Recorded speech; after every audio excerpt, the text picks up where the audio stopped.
তোমরা দুনিয়ার জীবনে দুইটা জিনিসকে আঁকড়ে ধরো, একটা হলো আল্লাহ তাআলার পাঠানো কোরআন মাজিদ, আর একটা হলো নূরের নবী মুহাম্মাদুর রাসূলুল্লাহ। এই দুইটা জিনিসকে যে মানতে পারবে, এই দুইটা জিনিসকে যে আমল করতে পারবে, আমার আল্লাহ সুবহানাহু ওয়া তাআলা ওই ব্যক্তির জন্য কল্যাণ রেখেছেন, ওই ব্যক্তির জন্য মঙ্গল রেখেছেন। কেমন কল্যাণ, কেমন মঙ্গল, একটা বারের জন্য খেয়াল করেন।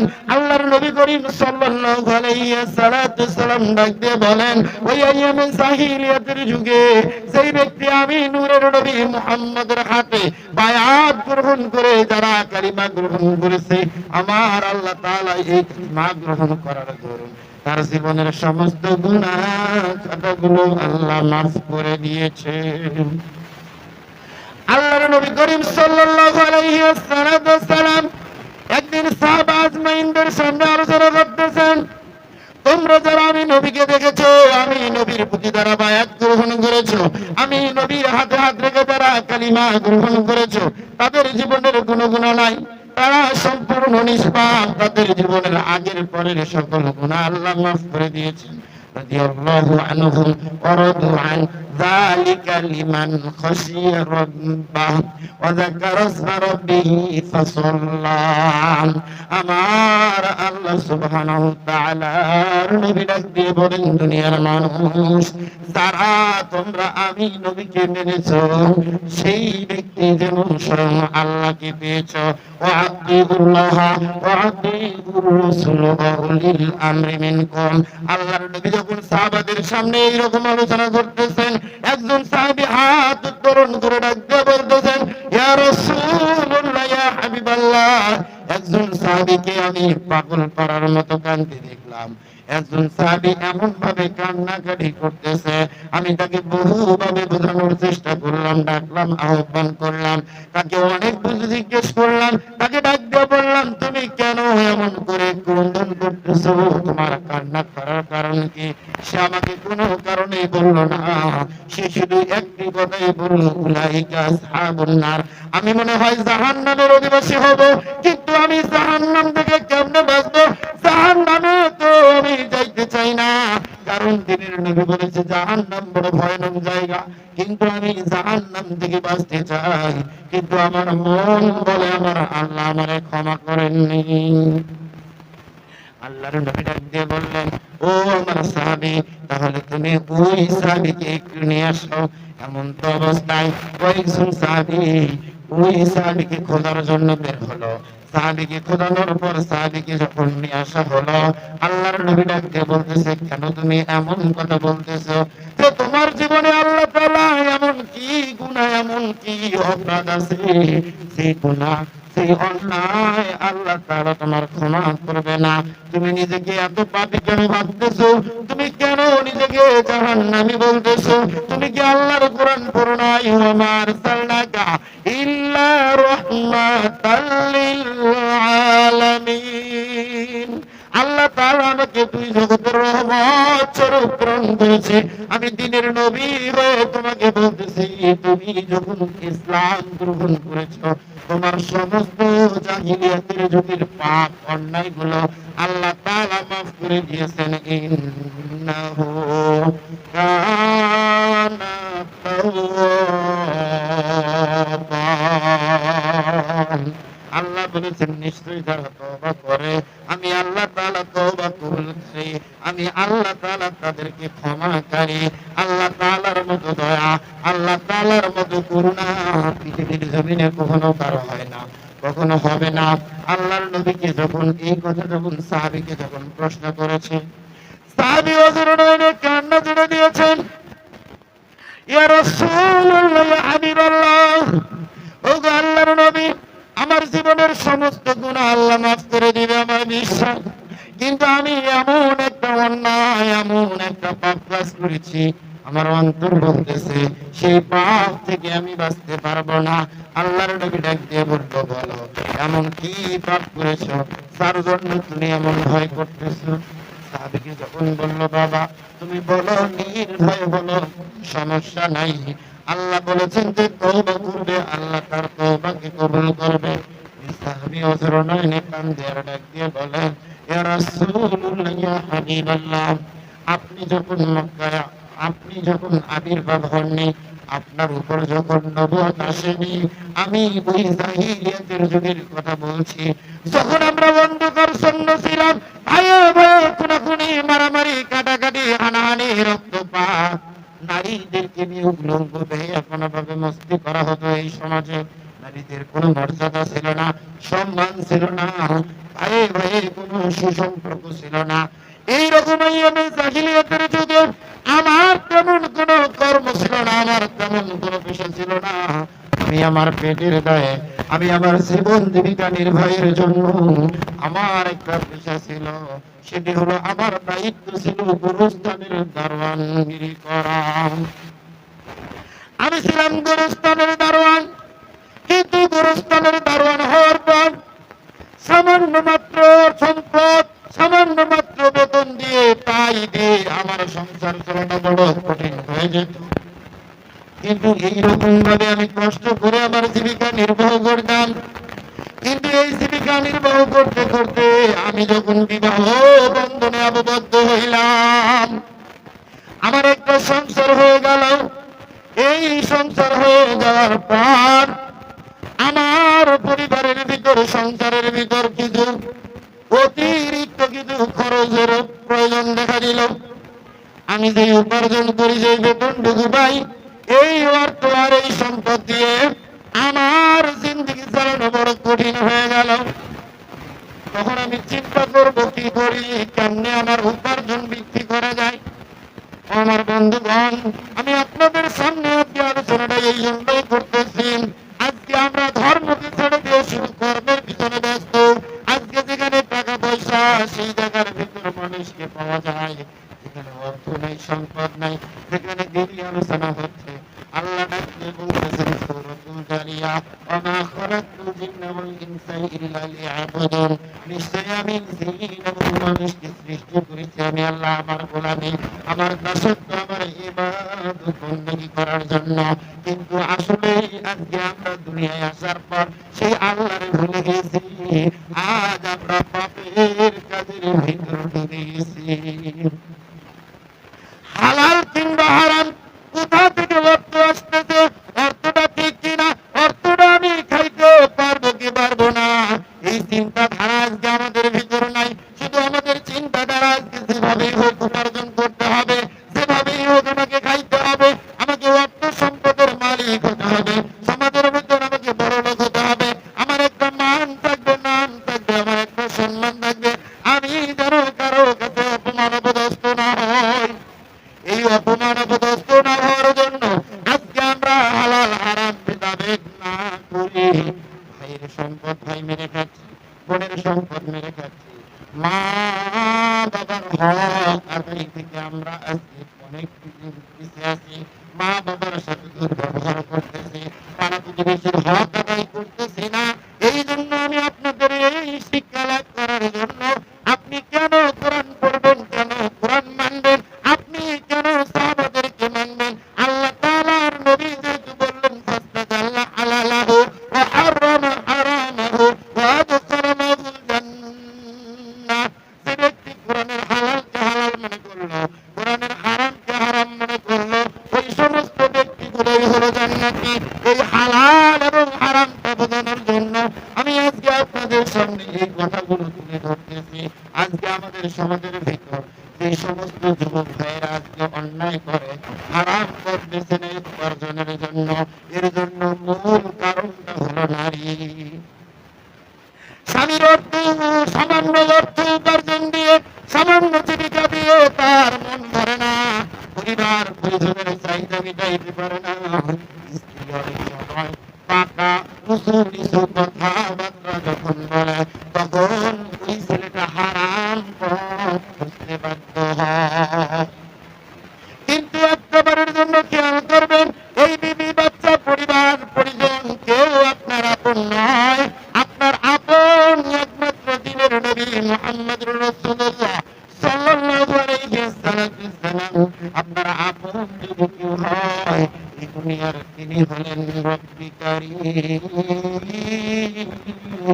إياك نعبد وإياك نستعين আল্লাহ তাআলা ডাকতে বলতেছেন ইয়াকা না'বুদু তোমরা আমার ইবাদত করো আমার গোলামি করো ওয়া ইয়াকা নাস্তাঈন এবং তোমরা আমি আল্লাহর কাছে সাহায্য চাও নাসরুন মিনাল্লাহি ওয়া নিশ্চয় আমি আল্লাহ তোমাদের সাহায্য করব আমি যে ঘটনা বলছিলাম যেই কথা বলছিলাম সাহাবার জীবন থেকে আমাদের শিখতে হবে ওই সাহাবীরা বললেন আমার পরিবার পরিজনের তাড়না মেটাতে গিয়ে আমি চিন্তা করলাম আমি কি করব কিন্তু আমি ওই গুরুস্থানের দারোয়ানি করি এইটাই ছিল আমার পেশা ওই কাজ করতে গিয়ে আমি অন্য কোনো কাজ অন্য কোনো কর্ম আমি তেমন পারতাম না এমন তো অবস্থায় আমার বড় টেনশন হলো আমার বড় চিন্তা হলো আমি কি করব হঠাৎ করে আমি রাত্রিবেলা বিবির কাছে যখন এইরকম ভাবে যখন অপমান অপদস্থ হয় পরিবারের চাহিদা যখন আমি মিটাইতে পারি না তখন আমি রাতের বেলা যখন গোরস্থানে যখন আমি পাহারাদারিগিরি করি আমি পাইকারি করে যখন চলতেছি হঠাৎ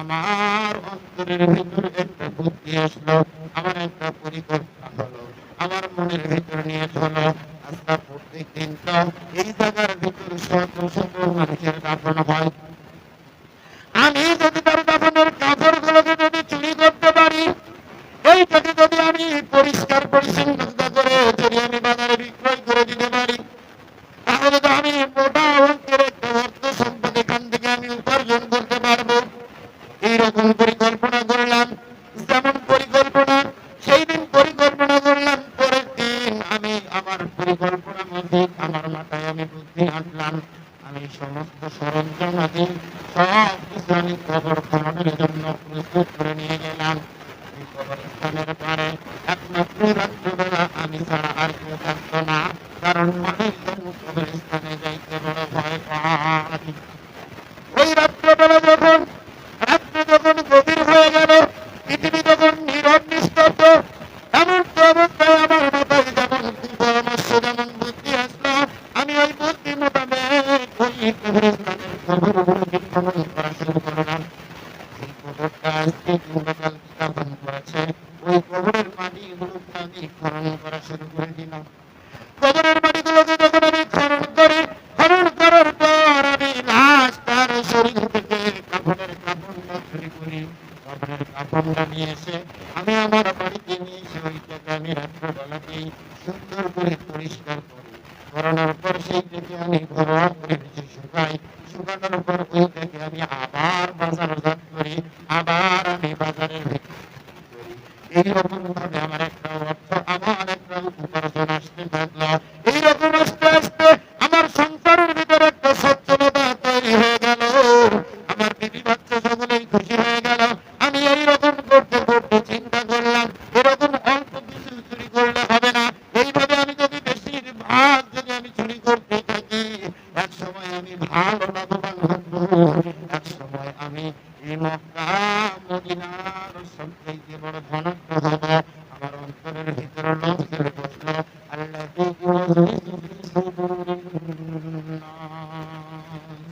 আমার আল্লাহ তাআলা তাকবীর করেন দুনিয়ার মানুষ তোমাদের অন্তরের ভিতরে শয়তান কুমন্ত্রণা দেয় ওয়াসওয়াসা দেয় যাইতে তোমরা আল্লাহর পথ থেকে ভুলে থাকো যাইতে তোমরা শয়তানের পথে চলে জান্নাত থেকে বিমুখ হয়ে জাহান্নামের রাস্তায় চলো খতামাল্লাহু আলা কুলুবিহিম وعلى سمعهم وعلى أبصارهم غشاوة ولهم عذاب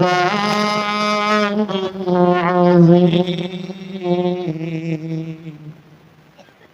আমার আল্লাহ তাআলা ডাক দিয়ে বললেন হে দুনিয়ার মানুষ আমি আল্লাহ তার অন্তরে মোহর মেরেছি যতই তাদেরকে কোরআন বোঝাও আর হাদিস বোঝাও এরা কখনোই হেদায়েত প্রাপ্ত হবে না খাতামাল্লাহু আলা কুলুবিহিম, আমি আল্লাহ যার অন্তরে মোহর মেরেছি সে কখনো হেদায়েত প্রাপ্ত হবে না। ওয়ালাহুম আযাবুন আযীম, আর ওই সমস্ত বান্দার বান্দির জন্য আমি আল্লাহ তাআলার পক্ষ থেকে রয়েছে কঠিন থেকে কঠিনতম আযাব। আজকে আমরা আযাবকে ভয় করি না, বরং আমরা মুখের উপর বলেই থাকি আমার কবরে তো কেউ যাবে না, আমি জাহান্নামের আযাব সইব, সেই জায়গায় তো আর কেউ দেখতে যাবে না।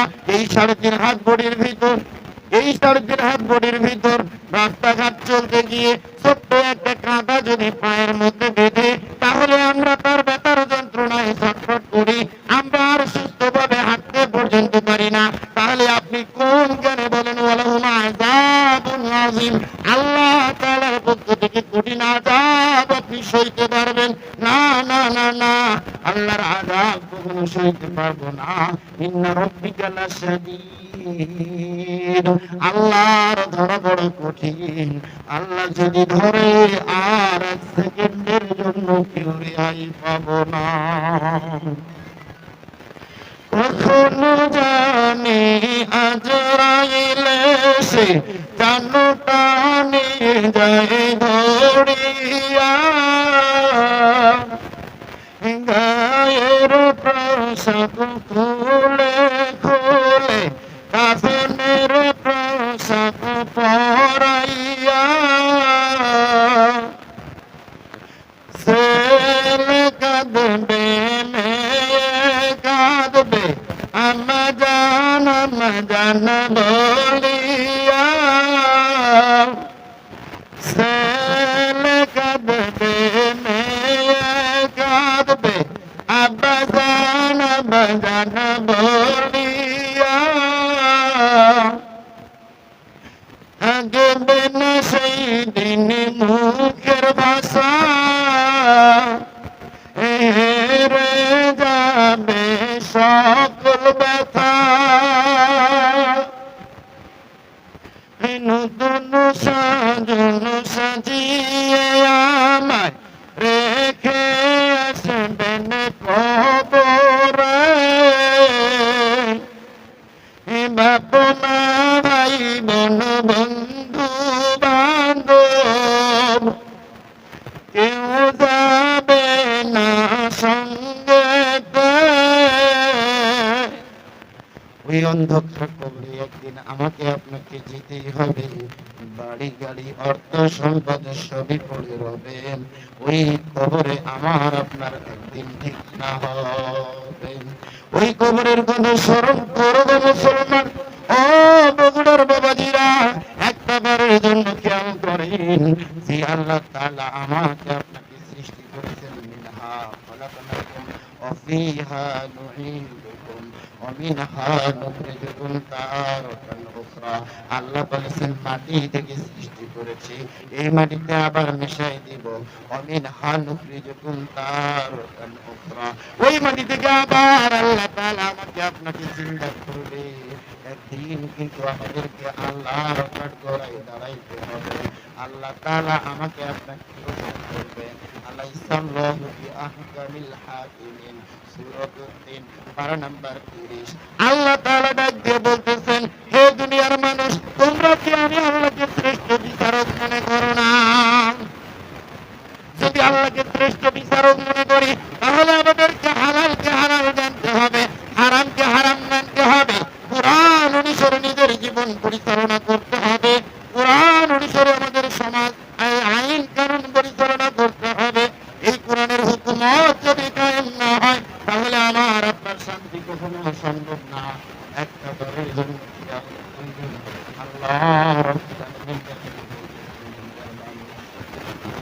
আল্লাহর নবী এইবার ডাক দিয়ে বলতেছেন, ও আমার সাহাবী, তুমি বলো না এমন তো অবস্থায় তুমি এমন কি করেছো? আমার আল্লাহ তাআলা তুমি যখন কালিমা পড়েছো, আল্লাহ তাআলা তোমার জীবনের সমস্ত গুনাহ গুলোকে মাফ করে দিয়েছে। আল্লাহ আর কোনো অপরাধ আর কোনো গুনাহ তোমার লেখে দিলেও আল্লাহ তাআলা তোমাকে ক্ষমা করে দিয়েছেন।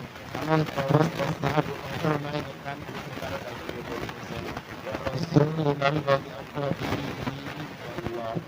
শুধু কাপড়ের কাপড় চুরি না, আমি শুধু ওই ভয় আর ওই চিন্তা করতেছি না। ওগো আল্লাহর নবী,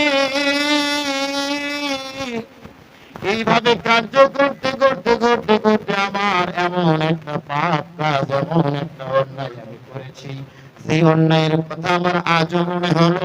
আমার মনে হয় আল্লাহ আমার জীবনের গুনাহ আমাকে ক্ষমা করবে না, আল্লাহ তাআলা আমাকে মাফ করে দিবে না। এই জন্য আমার অন্তরে বড় ভয় হয়, আমি মনে হয় জাহান্নামী হয়ে যাব, আমাকে মনে হয় আল্লাহ ক্ষমা করবেন না। আল্লাহর নবী ডাক দিয়ে বলল, বাবা কি এমন অন্যায়, কি এমন গুনাহ তুমি করেছো তুমি বলো।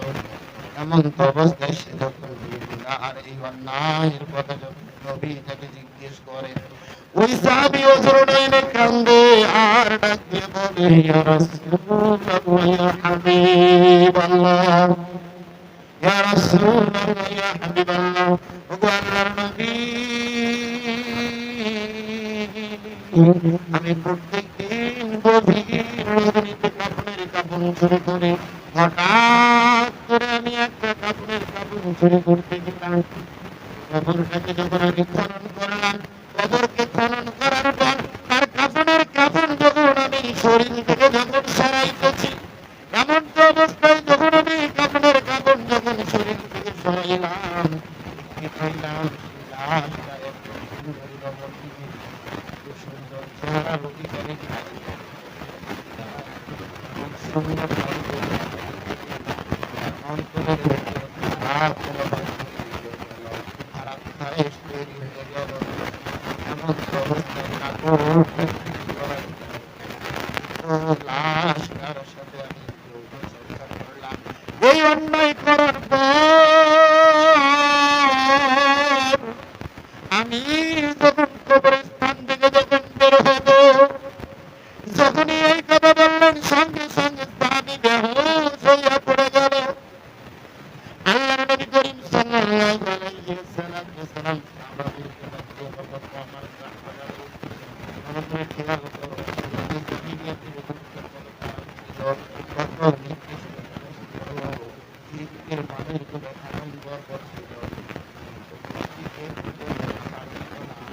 মানুষগুলো ভাই হয়ে করতে পারত, সেই ভাই হয়ে বাবা আমার সাথে অন্যায় প্রচার করত, দিকটা জীবনের ভেতরে তারা নিমজ্জিত ছিল, তারা কখনো কোনো সৎ কাজ ভালো কাজের না।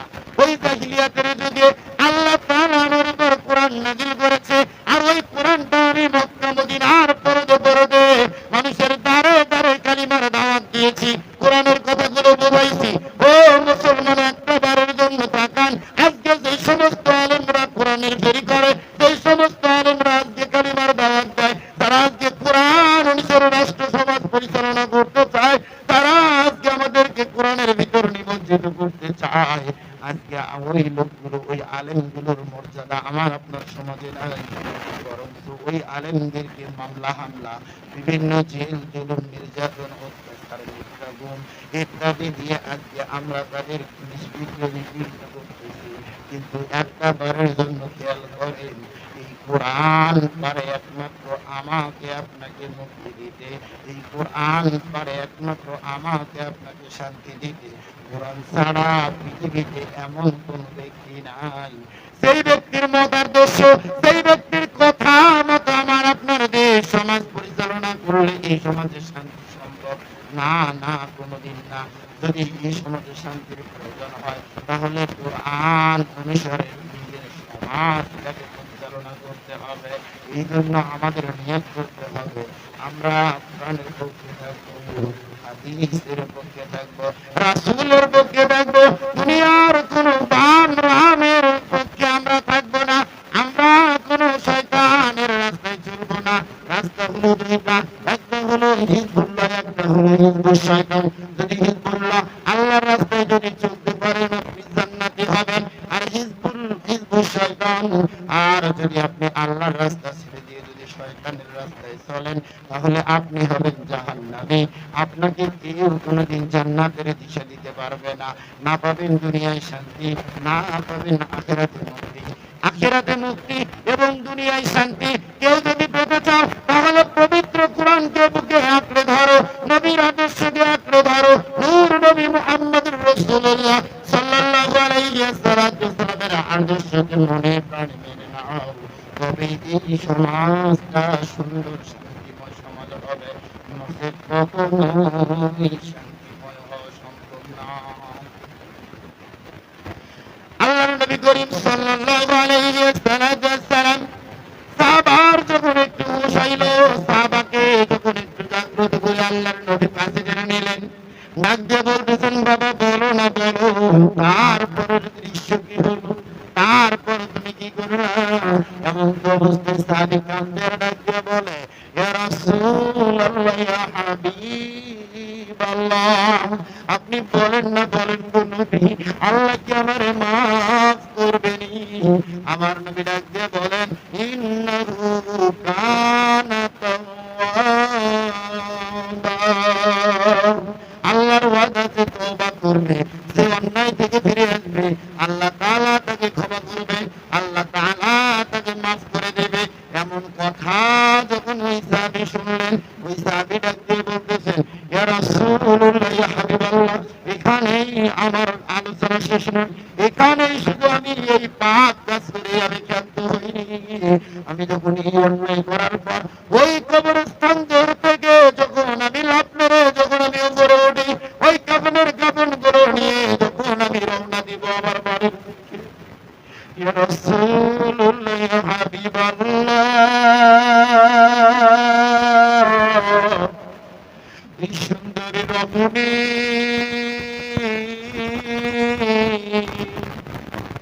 কবর থেকে আমাকে ডাকতে, হে যুবক,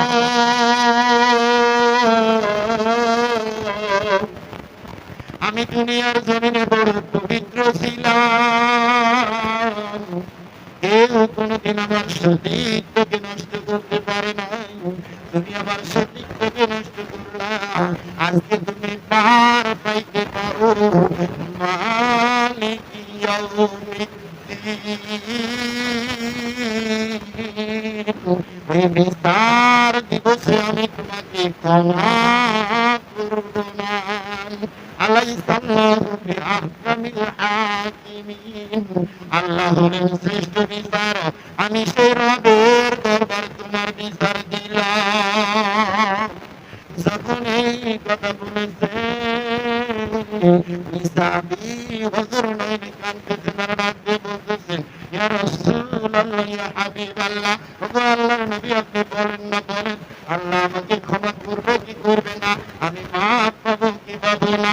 আল্লাহর নবী তার কথা বার্তাগুলো শোনার পর নবীর দাড়ি মুবারক ভেঙে যাচ্ছে, সমস্ত সাহাবীরা কান্নাকাটি করতেছে। এটা কেমন ধরনের মানুষ? একটা বারের জন্য খেয়াল করেন, আল্লাহর নবী বলেছেন, ফাস্তাজাল্লা হালালাহু ওয়া হারামা হারামাহু ওয়া আদখালা লাহুল জান্নাহ ওয়া শাফা'ু ফি আশরাতিন মিনাল্লাহি ফাদ ওয়াজাবাত লাহুন নার। যে ব্যক্তি কোরআনের হালালকে হালাল মনে করে, যে ব্যক্তি কোরআন বোঝে, কোরআন শেখে, কোরআন মানে, সেই ব্যক্তি নিজে জান্নাতি হবে এবং তার বংশ পরিবার থেকে এমন 10 জন ব্যক্তি যারা জাহান্নামী হয়েছে তাদেরকে সুপারিশ করে নিয়ে সে জান্নাতের অংশীদারি হবে। একটা বারের জন্য খেয়াল করেন, সেই কোরআন মানলে জান্নাতি। আজকে আমরা সেই কোরআনকে পড়তে চাই না, সেই কোরআনকে জানতে চাই না, সেই কোরআনের জ্ঞান অর্জন করতে চাই না, ওই কোরআনের মাদ্রাসা তৈরি হোক আমরা এই সমাজের ভিতরে চাই না, ওই কোরআন অনুসারে আল্লাহর ইবাদত বন্দেগীর জন্য একটা মসজিদ ঘর তৈরি হোক আমরা সেইটা চাই না, আমার আপনার সমাজের ভিতরে একটা আলেম তৈরি হোক আমরা সেইটা চাই না।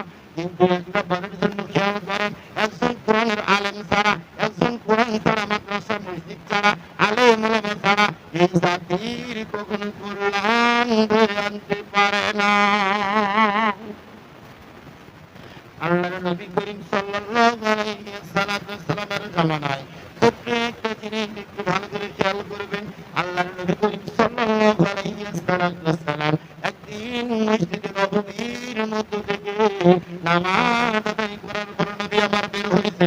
এমন তো সময় একজন সাহাবী নবীর দরবারে আসলেন, আসসালামু আলাইকুম ইয়া রাসূলুল্লাহ, ও আল্লাহর নবী আমি আপনাকে একটা প্রশ্ন করতে চাই। আল্লাহর নবী ডাকতে বললেন, কি প্রশ্ন করতে চাও? জবাব করে ফেলো। এমন জবাব রাসূলুল্লাহ ইয়া হাবিবাল্লাহ, ওগো আল্লাহর নবী, আমার একটা খেজুরের বাগান আছে, সেই বাগানে আজকে 2-3 বছর হয় কোনো খেজুর হয় না। কারণ ওই খেজুরের বাগান থেকে অনেক সুন্দর সুন্দর খেজুর হইতো এবং সেই খেজুরগুলো আমি বাজারে বিক্রি করতাম, নিজে খাইতাম, পাড়া প্রতিবেশীদের হক আদায় করতাম, আমি ওখান থেকে দান করতাম, সদকা করতাম এবং ওই খেজুর বাগানের খেজুর বিক্রি করে আমার পরিবার পরিজনের রুজি রোজগারের ব্যবস্থা হতো। ইয়া রাসূলুল্লাহ ইয়া হাবিবাল্লাহ, কিন্তু আজকে দুইটা বছর যাবত ওই খেজুরের বাগানের ভেতর তেমন কোন খেজুর ফল আমি পাচ্ছি না। ফুল আসে, ফলও হয় ছোট্ট ছোট্ট কুড়ি আকারে। এই কুড়ি আকারে যখন ফলগুলো হয় তখন এই সবগুলো ফলগুলো ঝরে যায়। এই ফলগুলো কখনো পরিপক্ক হয় না, কখনো পাকে না। এই না পাকার কারণে, পরিপক্ক না হওয়ার কারণে আমি সেই ফলগুলোকে বাজারে বিক্রি করতে পারি না, বাজারজাতকরণ করতে পারি না, আমি নিজে সেটাকে খাইতে পারি না এবং আমি আমার পরিবার পরিজন আত্মীয় স্বজন বন্ধু বান্ধব দান সদকা আমি করতে পারি না। ইয়া রাসূলুল্লাহ ইয়া হাবিবাল্লাহ, ওমা আরসালনাকা ইল্লা রাহমাতাল লিল আলামিন, আল্লাহ তাআলা তো আপনাকে দুই জগতের রহমত স্বরূপ প্রেরণ করেছেন। আপনি যদি একদিন আমার খেজুর বাগানকে পরিদর্শন করার জন্য যাইতেন আমি বড় খুশি হইতাম।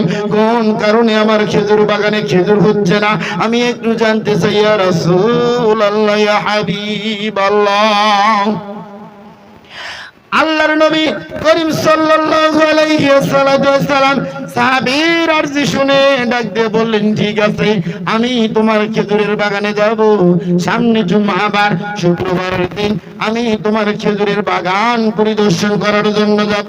আল্লাহর নবী যখন এমন কথা বললেন, পরের দিন শুক্রবার জুমার নামাজ আদায় হওয়ার পর আল্লাহর নবী কিছু সঙ্গের সাথী সাহাবীদেরকে নিয়ে এক কদম দুই কদম করে ওই সাহাবী এসে বসে আছে। ইয়া রাসূলুল্লাহ ইয়া হাবিবাল্লাহ, আপনি আমার খেজুরের বাগান পরিদর্শনের জন্য যাবেন, একটু চলেন না। কেন আমার খেজুরের বাগানে খেজুর হয় না আমি একটু দেখতে চাই, আমি একটু জানতে চাই। এইবার কারণ যেই বাগানে আমার আগে খেজুর হইতো সেই খেজুর আমি নিজে খাইতাম, পরিবার পরিজনকে খাওয়াইতাম, বাজারজাত করতাম, বিক্রয় করে আমি সেই অর্থ সম্পদ দ্বারা আমার পরিবারের জীবন জীবিকা নির্বাহ হতো। কিন্তু আজকে 2 বছর যাবত খেজুরের বাগানে ফুল হয়, ফলও আসে, কিন্তু ফলগুলো পরিপক্ক হয় না, বাজারজাতকরণ হয় না, পাকানোর আগেই সমস্ত ফলগুলো ঝরে যায়। এই সমস্যার কারণ আমি সর্ব অবস্থায় সব কিছু চিকিৎসা, সব কিছু ট্রিটমেন্ট করেছি, কিন্তু কিছুতেই উন্নতি লাভ করতে পারি নাই। ইয়া রাসূলুল্লাহ ইয়া হাবিবাল্লাহ, আপনি চলেন না, চলেন আমার সঙ্গে একটু। এমন তো অবস্থায় দিনের নবী ওই সাহাবী সহ আরো গুটি কয়েক সাহাবীদেরকে নিয়ে ওই সাহাবীর খেজুর বাগান পরিদর্শনের জন্য গেলেন। আল্লাহর নবী যখন ওই সাহাবীর খেজুরের বাগানে যখন পরিদর্শনের জন্য যখন গেলেন, খেজুরের বাগানে উপস্থিত হইয়া আল্লাহর নবী করিম সাল্লাল্লাহু আলাইহি ওয়াসাল্লাম ডাক দিয়ে বলেন, ও আমার সাহাবীরা রে, তোমরা একটু খেজুর বাগানটাকে ভালো করে তালাশ করো, ভালো করে খুঁজে দেখো তো কোথাও কোনো সমস্যা আছে নি, কোনো গাছের ভিতরে কোনো ত্রুটি আছে নাকি, কোনো ধরনের কোনো পোকামাকড় কিংবা গাছের ডালপালা কি কোনোভাবেই নষ্ট হয়ে গেছে নাকি, তোমরা একটু ভালোভাবে দেখো। সমস্ত সাহাবী তন্ন তন্ন করে খেজুরের বাগানের সবগুলো গাছকে মোটামুটি ভাবে দেখলেন। দৌড় দিয়ে এসে নবীর সামনে এসে বললেন, ইয়া রাসূলুল্লাহ ইয়া হাবিবাল্লাহ, আমি যেই সাইটগুলোকে পরিদর্শন করলাম কোনো খেজুর গাছের ভিতর কোনো সমস্যা দেখতে পাইলাম না, কোনো ত্রুটি দেখতে পাইলাম না। সমস্ত সাহাবী যখন এমন কথা বললেন, আল্লাহর নবী ডাক দিয়ে বললেন, তোমরা কি ভালোভাবে খুঁজে দেখেছো কোনো গাছের ভিতর কোনো সমস্যা নাই, কোনো ত্রুটি নাই? তোমরা কি সেটা ঠিকভাবে খেয়াল করেছো?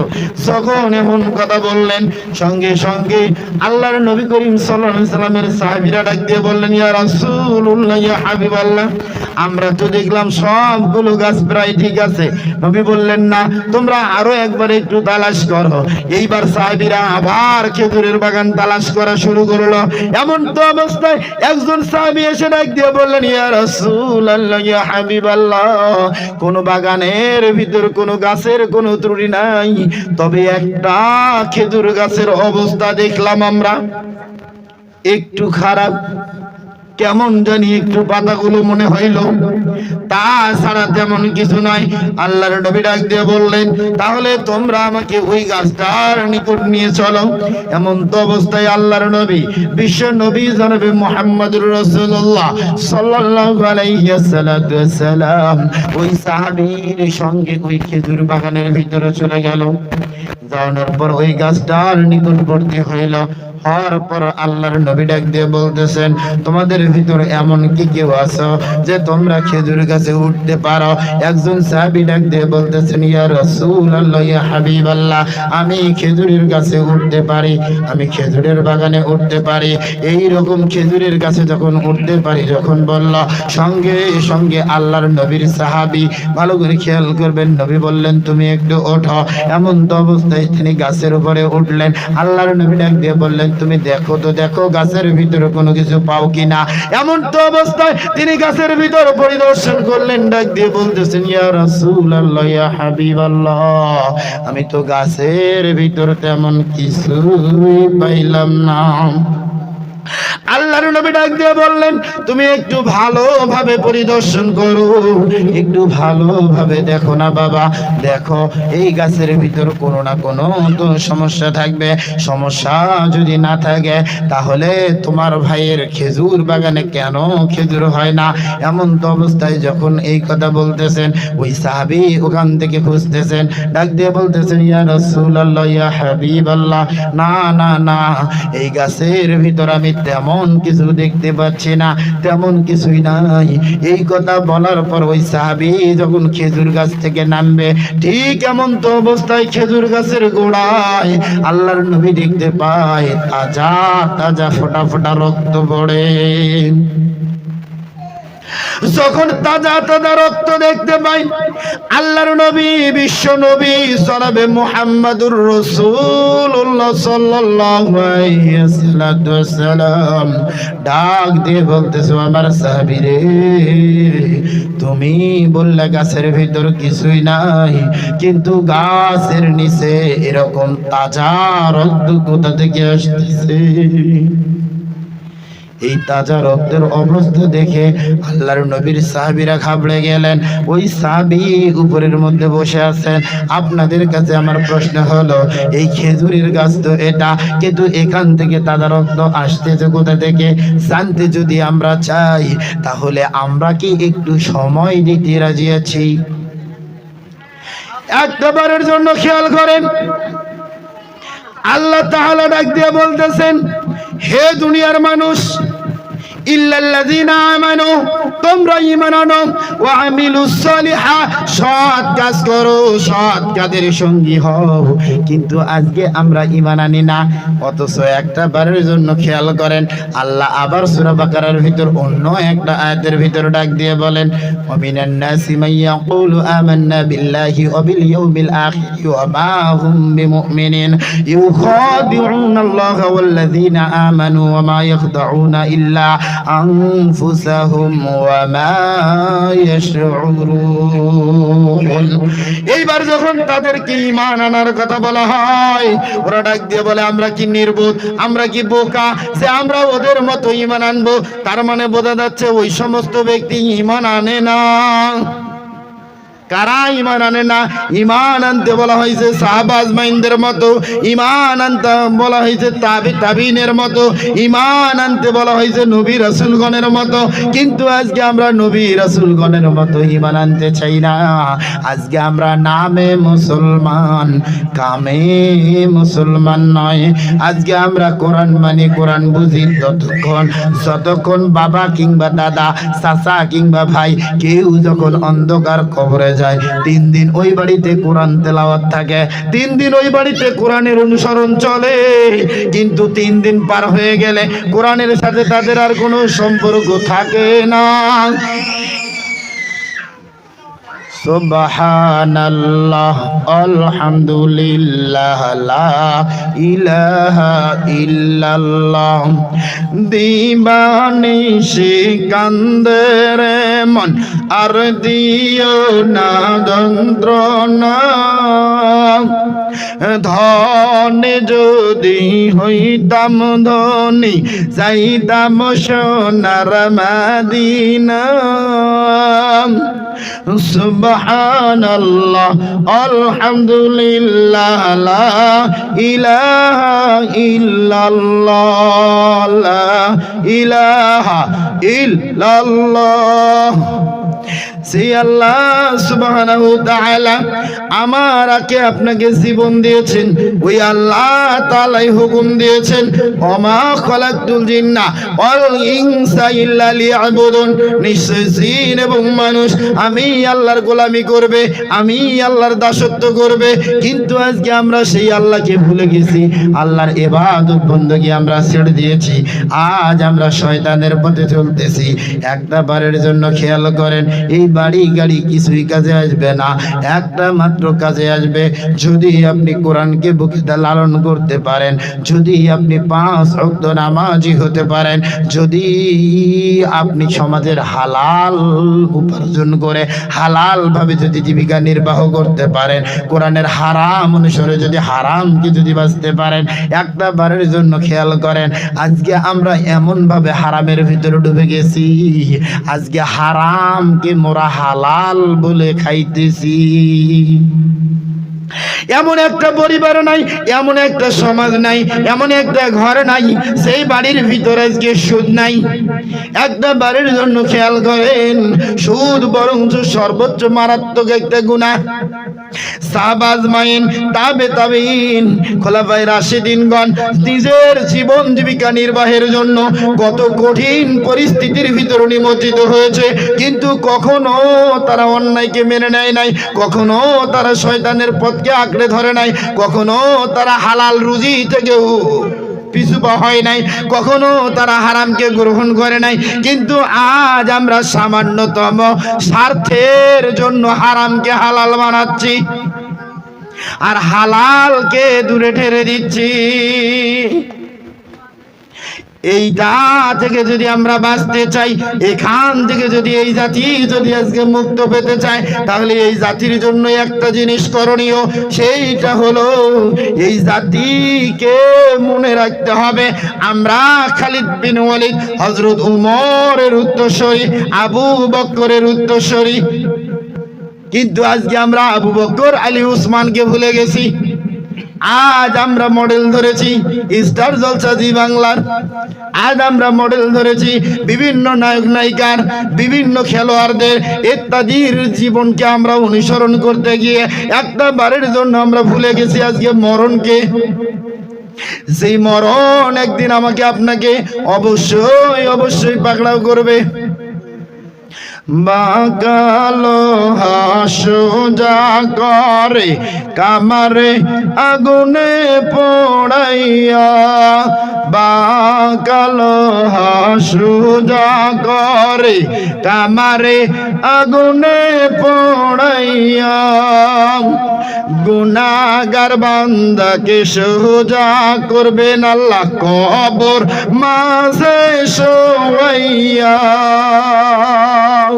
ওই কবরে একদিন আমাকে আপনাকে যেতে হবে, ওই কবর বহু দূরে নয়।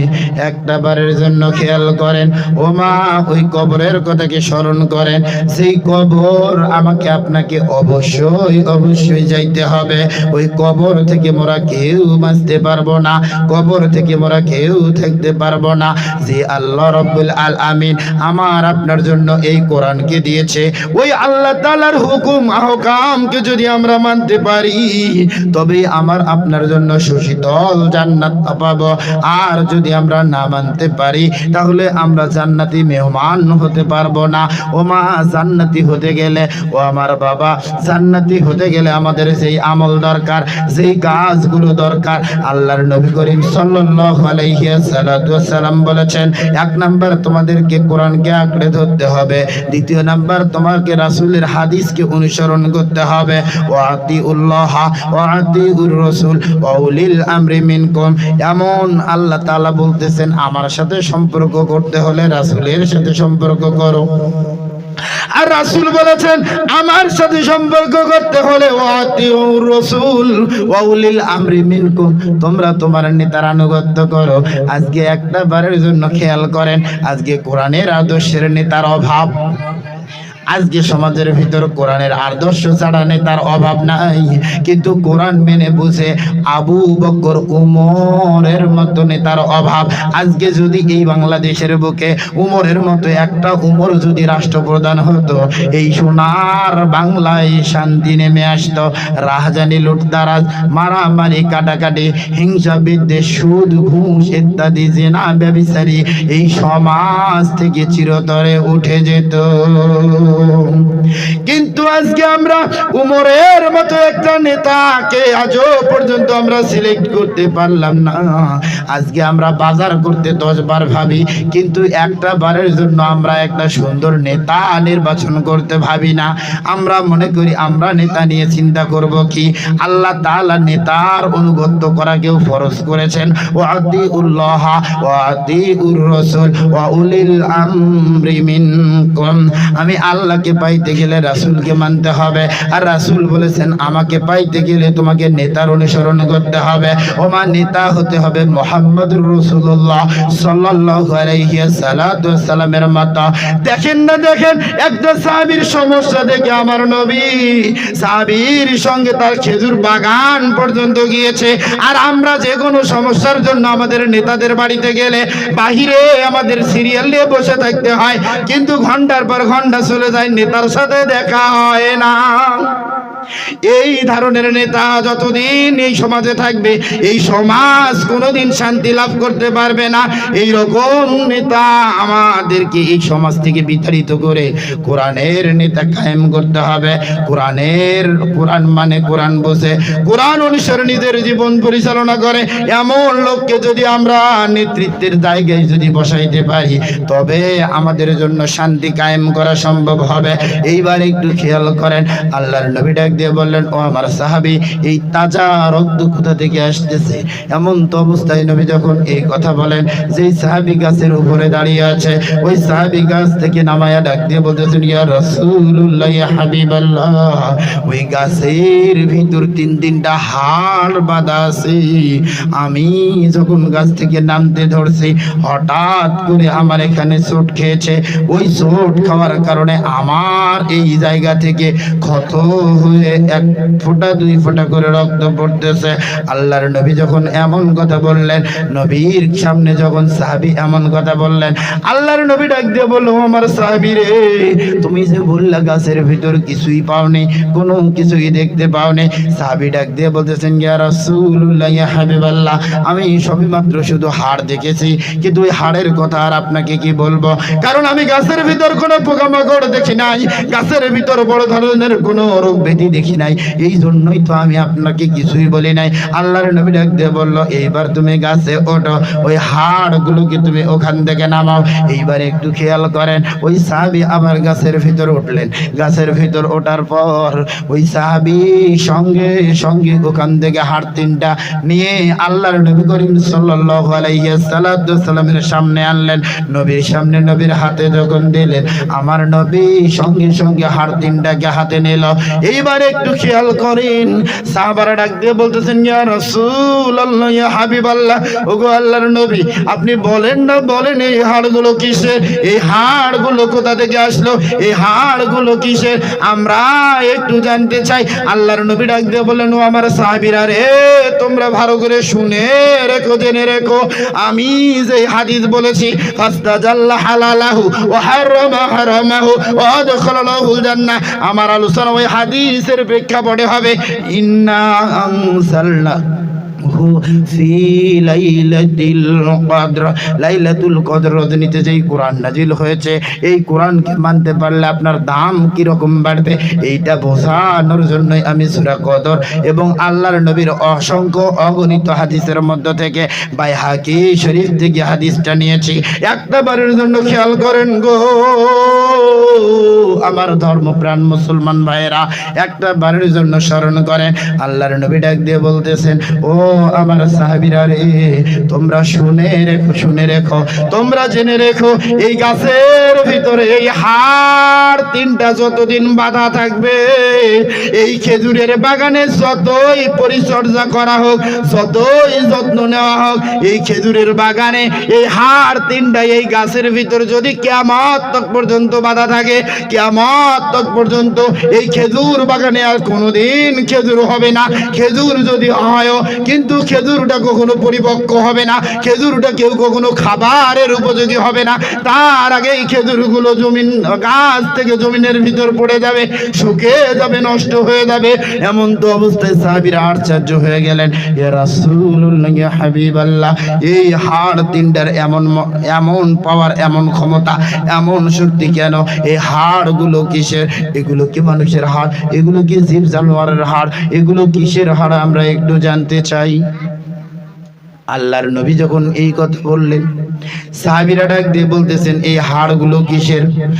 এমন তো অবস্থায় আল্লাহর নবী ডাক দিয়ে বলতেছেন, শোনো, এই হাড়গুলো কিসের আমি তোমাদেরকে জানাবো, তোমাদেরকে বলবো। এই হাড়গুলো হলো আমার উম্মত আর উম্মতিনীর। এই হাড়গুলো হলো আমার উম্মতের মধ্য থেকে এমন তিন শ্রেণীর মানুষ, যেই তিন শ্রেণীর মানুষের হাড় পর্যন্ত আমার আল্লাহ রহমত বরকত উঠায় নাই।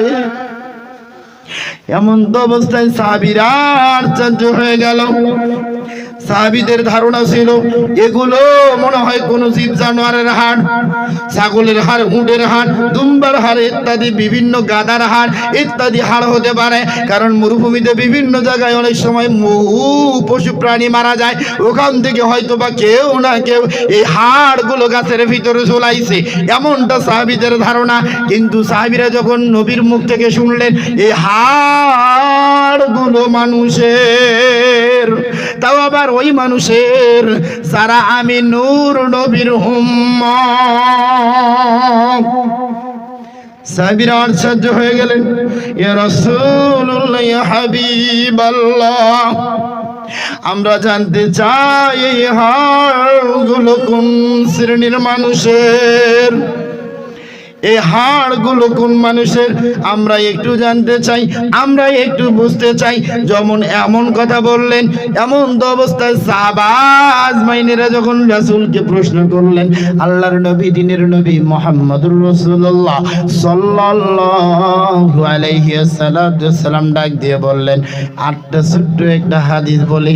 এই কথার আলোকে আব্দুল্লাহ ইবনে মাসউদ রাদিয়াল্লাহু তাআলা আনহু থেকে বর্ণিত, আল্লাহর নবী করিম সাল্লাল্লাহু আলাইহি ওয়াসাল্লামের কাছে জৈনক এক ব্যক্তি আসলো, এক সাহাবী আসলো, আল্লাহর নবীকে প্রশ্ন করলো, আইয়ুল আমাল, আল্লাহর নবী গো, সবচাইতে আইয়ুল আমাল আফদাল, সর্বোত্তম আমল কোনটি? আল্লাহর নবী ডাক দিয়ে বললেন, ক্বালা সালাতি ওয়াক্তিহা, উক্ত মতো নামাজ আদায় করা।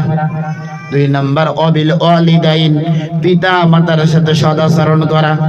সুম্মা ওয়া তুজাহিদুনা ফি সাবিলিল্লাহ, অতঃপর আল্লাহর নবী বললেন, যে ব্যক্তি আল্লাহর রাস্তায় সংগ্রাম করে, জীবন দেয়, জিহাদ করে, এই ব্যক্তি হলো উত্তম। অর্থাৎ এই তিনটা আমল আল্লাহর কাছে পছন্দনীয়। এইবার একটু খেয়াল করেন, এই আমল এবং এই হাদিসের সাথে এই কথাগুলোর কিছুটা মিল আছে। এই কথাগুলোর সাথে একটু মিল আছে। মিলটা কেমন?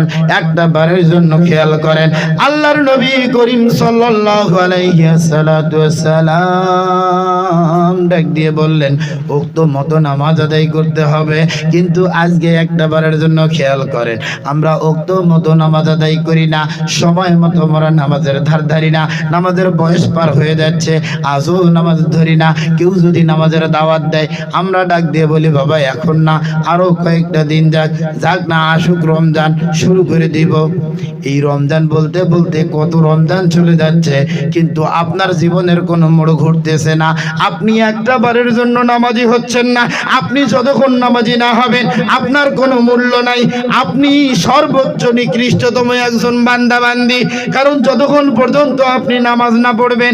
আল্লাহ তাআলার নবী ডাক দিয়ে বলেন, মান তারাকাস সালাতা ওয়া মান কাফের। কাফের এবং মুসলমানদের ভিতর পার্থক্যই হলো সালাত, এই নামাজ একমাত্র পার্থক্য। ও আমার বন্ধুগণ, একটা বারের জন্য খেয়াল করেন। এখন দ্বিতীয় নাম্বার হলো অবিল ওয়ালিদাইন, যে ব্যক্তি মাতা পিতার সাথে সদাচরণ করে না। আল্লাহর নবী ডাক দিয়ে বলল, এই যে এখানে তিনটা হাড় আছে, এই তিনটা হাড়ের ভিতর এক শ্রেণীর মানুষ হলো ওই শ্রেণীর মানুষ যারা নিজের বাবা মার সাথে সদাচরণ করে না।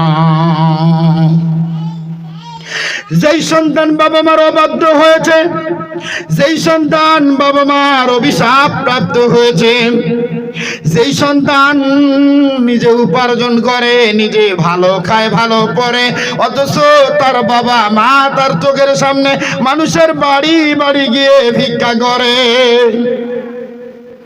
এমনও সন্তান আছে নিজে ভালো উপার্জন করে, ভালো খায়, ভালো পরে, মা বাবার বুকে লাথি মেরে বাড়ি থেকে বের করে দেয়।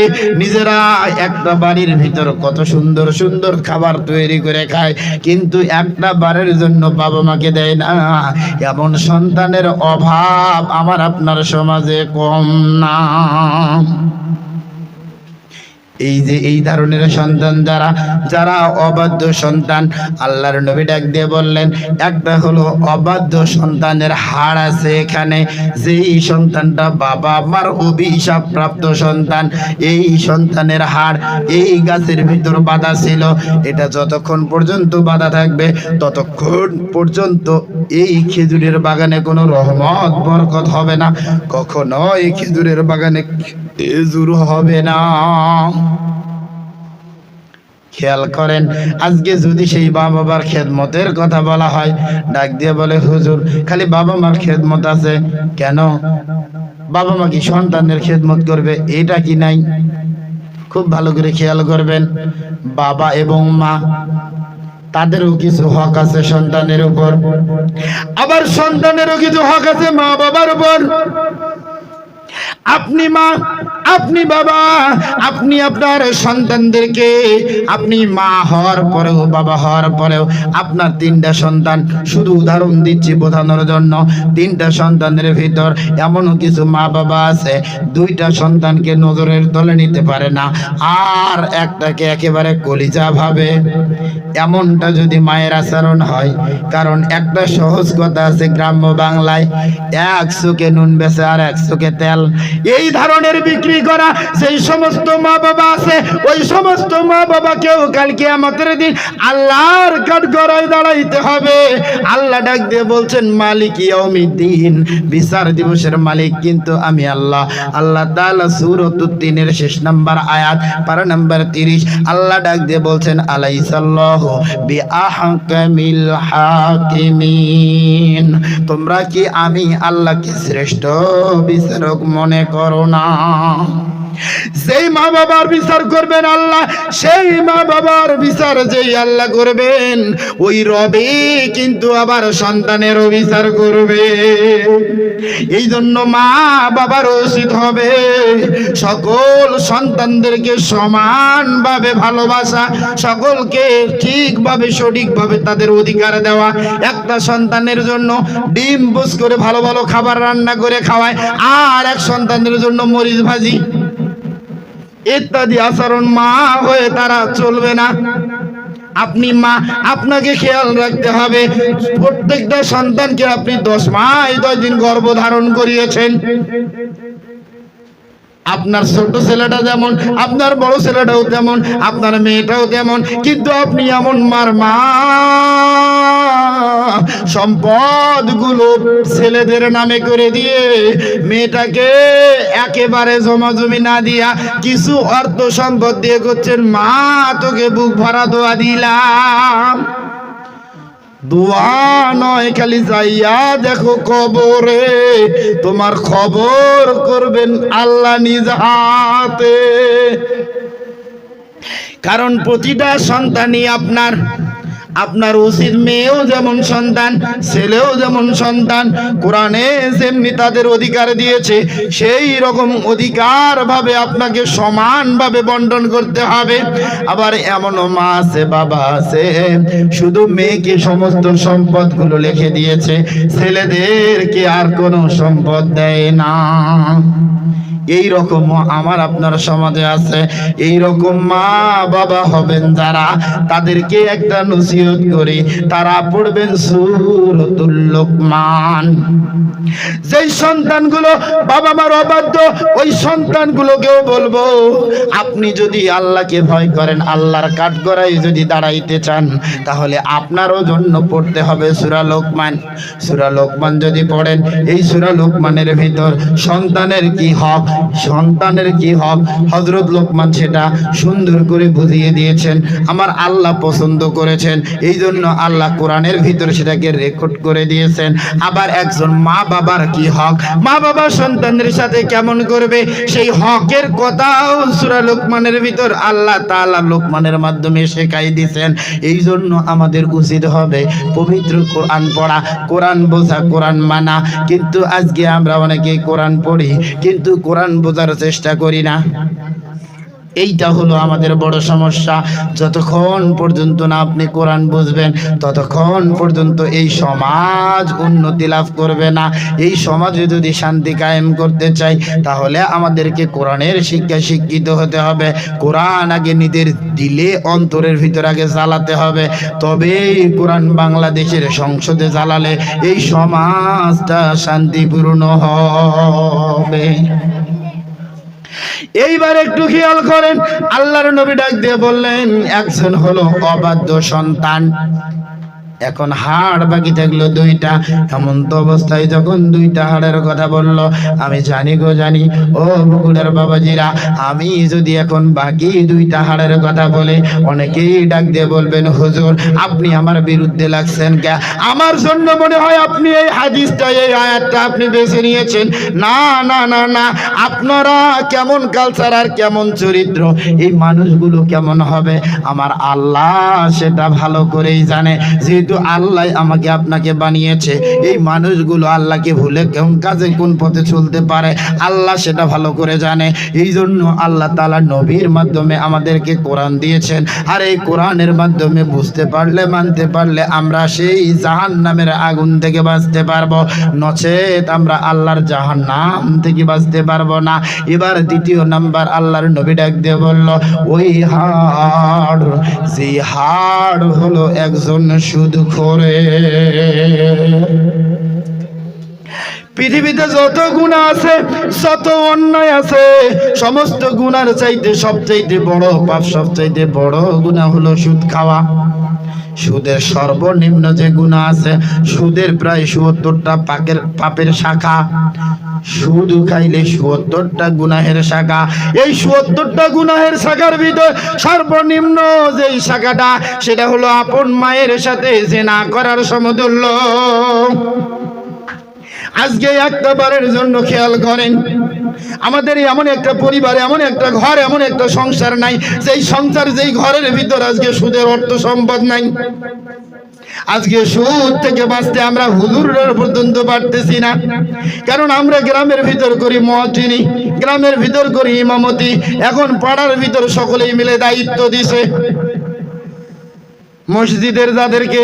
এখন এই যারা মসজিদের দায়িত্ব পেয়েছে, এদের ভিতরে তাকায়া দেখেন অর্ধেকগুলো সুদখোর। এখন এরা আবার গ্রামের ভিতর লিস্ট করছে, এই হুজুরকে কে খাবার দিবে। এই খাবারের লিস্টে আবার যায় দেখেন ১ নাম্বার কাতারত আছে সুদখোরের ঘরে বাড়ি। হুজুর ৫ ওয়াক্ত নামাজ পড়াচ্ছে ঠিকই, কিন্তু খাইয়া যায়া খাচ্ছে সমানে সুদ। খুব ভালো করে খেয়াল করেন, আপনারা রাগ করলে আমার কিছু আসে যায় না। আমি হক এবং সত্য কথাটা বলার জন্য আপনাদের সামনে উঠেছি। যেই কথাটা, এই কথাগুলো যদি আমি গোপন করি, আপনি আমাকে লজ্জা নয়, আপনি আল্লাহকে যদি ভয় করেন, রাসূলের আদর্শ কলিজায় লালন করে আপনি আজকে থেকে তওবা করেন, ইন্নাহু কানা তাওয়াবা। ওই সাহাবী যদি এত বড় অন্যায় করে তওবা করে যদি আল্লাহ তাকে মাফ করতে পারে, আপনিও তওবা করেন, ফিরে আসেন, অবশ্যই আল্লাহ আপনারও জীবনের গুনাহ মাফ করে দিবে। দাড়ি চাচা গোফিয়াটা গাজায় মারে দম, নামাজ নাই রোজা নাই ইফতার খাওয়ার জম।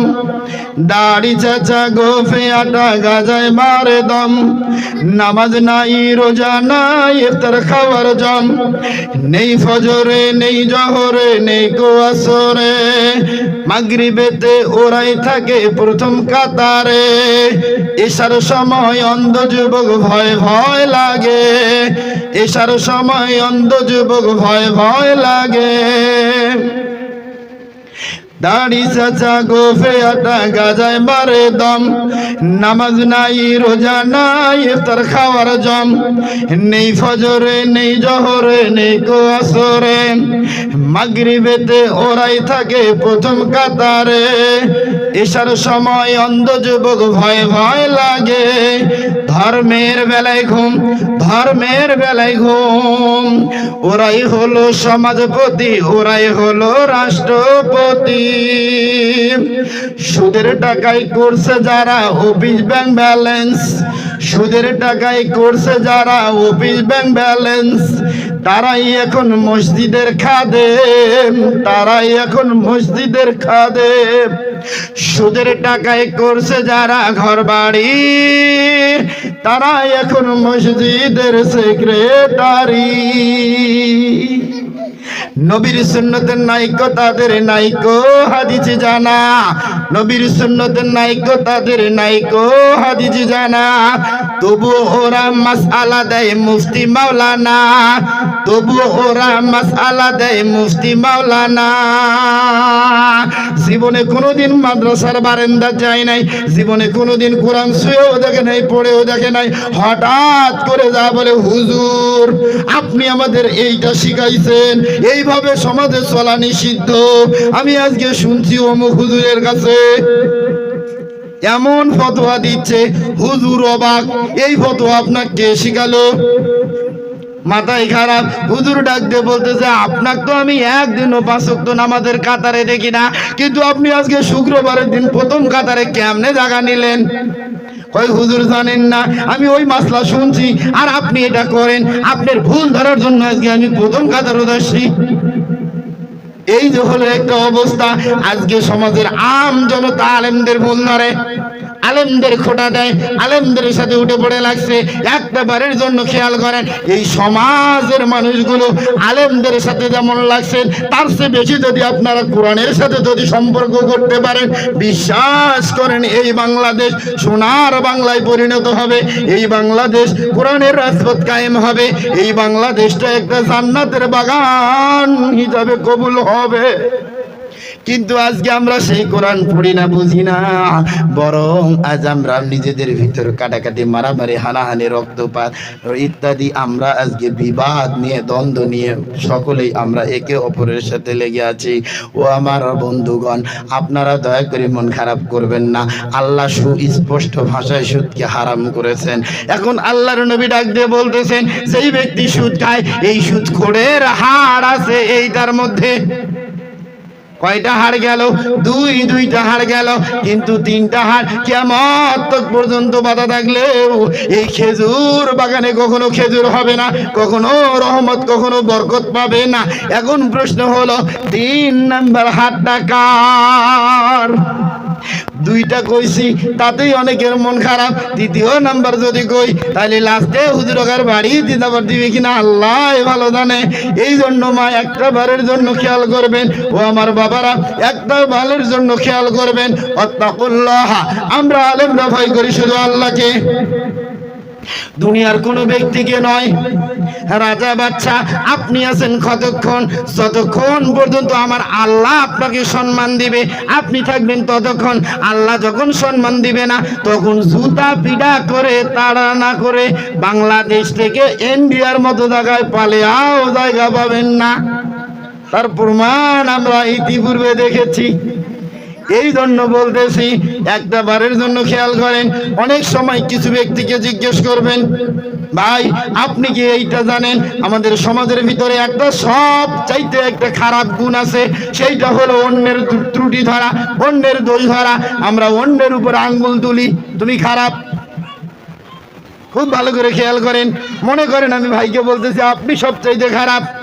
দেখেন আমার এক আঙ্গুল সাক্ষ্য দিচ্ছে উনি খারাপ, কিন্তু আর 3 আঙ্গুল বলতেছে তুমি খারাপ। 3 আঙ্গুল বলতেছে আমি খারাপ।